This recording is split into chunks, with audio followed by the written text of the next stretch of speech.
इसके बाद हम बात करते हैं प्रकाश के परावर्तन की। कल हमने जैसे कि प्रकाश के बारे में हमने आपको बताया था कि प्रकाश एक प्रकार की ऊर्जा है जो कि वस्तुओं को देखने के लिए काम में आती है, वस्तुओं को देखने में सहायक है।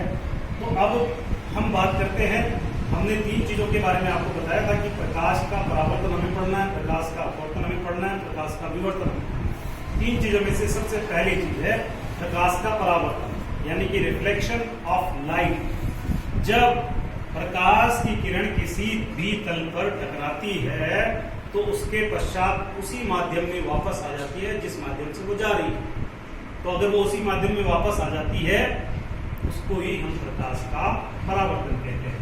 या परिभाषा आप दोबारा सुन लें, प्रकाश के किसी तल पर टकराने के पश्चात उसी माध्यम में वापस लौट जाना प्रकाश का परावर्तन कहलाता है। जैसे यदि हम किसी समतल दर्पण की बात करते हैं, और ये आपने प्रयोग कई बार किया भी होगा, किसी व्यक्ति पर या किसी अपने साथी पर शीशा चमकाते हैं आप कभी। सूरज की रोशनी एक तरफ से आ रही है और आपके हाथ में शीशा है और वो शीशे की जो किरणें हैं, शीशे से निकलती हुई सूरज की किरणें दूसरे की आंखों पे चली जा रही है। इस तरीके से आप शीशा चमकाते होंगे।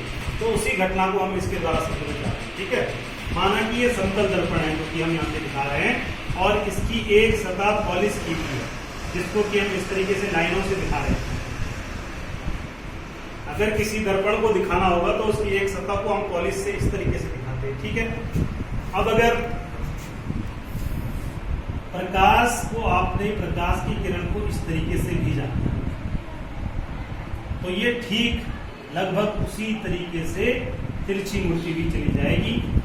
ऐसे ये आने वाली किरण है और ये जाने वाली किरण है। तो इससे क्या पता चल रहा है कि प्रकाश की किरण जितनी तिरछी होकर के दर्पण पे पड़ती है वह उतनी तिरछी होकर के परावर्तित हो जाती है। तो ये इस तरीके से क्या है, ये आने वाली किरण है, तल पर आने वाली किरण, और ये जाने वाली किरण है। तीर से भी हमने दिखा रखा है, आप तीर भी देख सकते हैं। अब इन दोनों किरणों के आधार पे हम प्रकाश के परावर्तन को बहुत अच्छी तरीके से समझ सकते हैं। हम क्या करेंगे, इनके बीचों बीच एक अभिलंब खींच देंगे, इसे हम कहेंगे अभिलंब। अभिलंब किसे कहते हैं, 90 अंश के कोण को कहते हैं, या अंग्रेजी में इसे कहते हैं नॉर्मल। आने वाली किरण को हम कहते हैं विज्ञान की भाषा में आपतित किरण।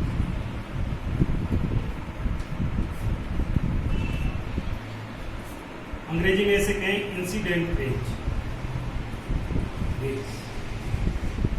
जाने वाली जो किरण है उसको हम कहते हैं परावर्तित किरण।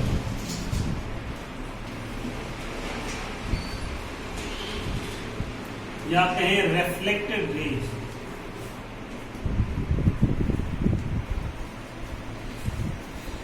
कितना आपको समझ में आ गया?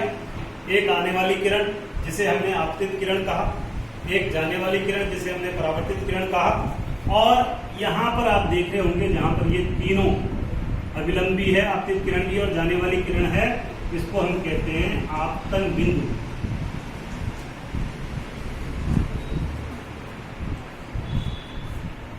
तो हमेशा जब आपतित किरण किसी तल पर पड़ती है तो उसी तल के उस आपतन बिंदु से वो किरण वापस परावर्तित होकर चली जाती है, और जो परावर्तित होकर किरण चली जाती है वो ठीक उतना ही कोण बनाते हुए वापस चली जाती है जितना कि कोण आपतित किरण का था।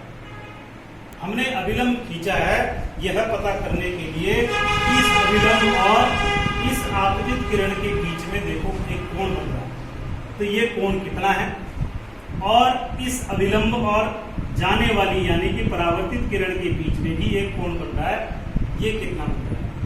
अगर हम यहाँ पर चांदा लगाएं तो इस कोण को नापें, अगर ये कोण 60 डिग्री का होता है तो निश्चित रूप से ये वाला कोण भी 60 डिग्री का होता है। तो इस चित्र के द्वारा आप परावर्तन के नियमों को भी जान सकते हैं। जैसे पहला नियम जैसे परावर्तन का है वो क्या है, आपतित किरण, शॉर्ट में लिख रहा हूं, परावर्तित किरण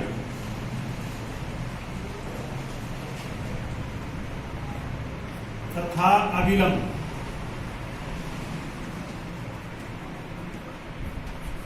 तीनों एक ही तल में होते हैं। आप यहां देख रहे होंगे, ये आपतित किरण है, ये परावर्तित किरण है और ये बीचों बीच अभिलंब है। ये तीनों एक ही तल पे, एक ही तल का मतलब है इस दर्पण से ऊपर है और किसी एक बिंदु से निकलते हुए आ रहे हैं। तो इसलिए हम कह सकते हैं कि ये तीनों एक ही तल पर है। दूसरा नियम क्या है कि आपतन कोण तथा परावर्तन कोण का मान